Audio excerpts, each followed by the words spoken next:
I trot up the porch steps, my boots clunking loudly as heels meet wood.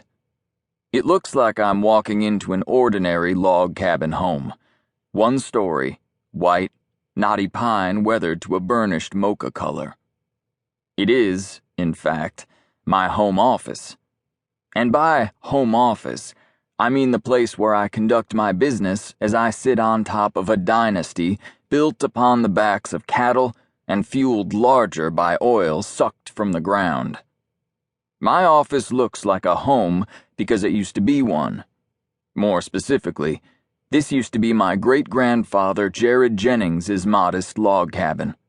He built it upon the initial acres of the Double J Ranch, which he founded upon just a measly 10,000 acres at the base of the Teton Mountains in Wyoming.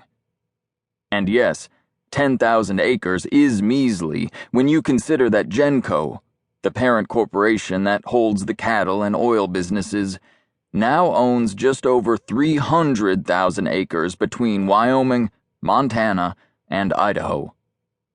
It's no wonder my shoulders always seem to sag under the weight of the monstrosity I manage.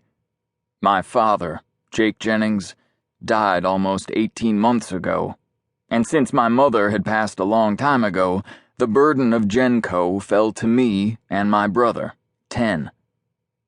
At 34, Ten is older than me by 2 years, and should rightly be Genco's CEO, but he doesn't want any part of it. He's happy living his quiet existence clear across the country with his wife, Casey, his daughter by another marriage, Zoe, and their 3-month-old daughter, Bree. While Ten spent the first year after my father's death helping me transition into the driver's seat, he's been gradually backing away from the business end of it. I can't say I blame him. He just doesn't have the passion that's needed to run this empire, and he'd rather tinker with the motorcycles in his custom shop. Not only do I not blame him, I'm actually a bit envious. Everyone turned their eyes to me the minute Jake Jennings bit the dust after taking a fall off his horse and an errant hoof to the center of his chest. While I watched Lucky, one of my father's longtime ranch hands, perform CPR on him, I felt the keen loss of my most influential mentor. I also immediately felt the weight of responsibility pressed down upon me, because Ten had already made his break away from the family. I knew that I would be expected to take up the reins and lead Genco forward. And that is the last thing in the world I wanted. People would be surprised to hear that, because I never ventured forth from the ranch. Minus the 4 years I spent at the University of Wyoming, my life has been here at the Double J. I've been working cattle since I was old enough to ride a horse, and I love it. I mean, I absolutely love the work. I just didn't want it to be my whole life. Like Ten, I had other desires. Unlike Ten, mine are a bit darker, a bit more lecherous. They are altogether nasty at times.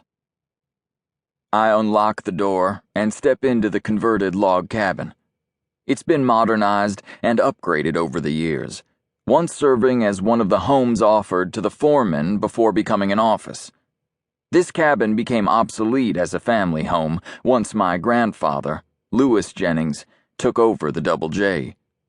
It was his vision that catapulted the modest ranch into Genco and put us on the Forbes list. And, of course, you can't rub money elbows with other tycoons and not have a Western-styled palace to show off.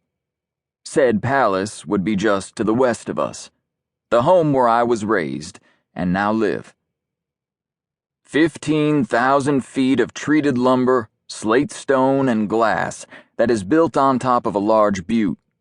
It looks like a long, sprawling cabin from the front, but the house practically dribbles down the back for 3 stories. It's a behemoth, but it's also what I've called home for my entire life.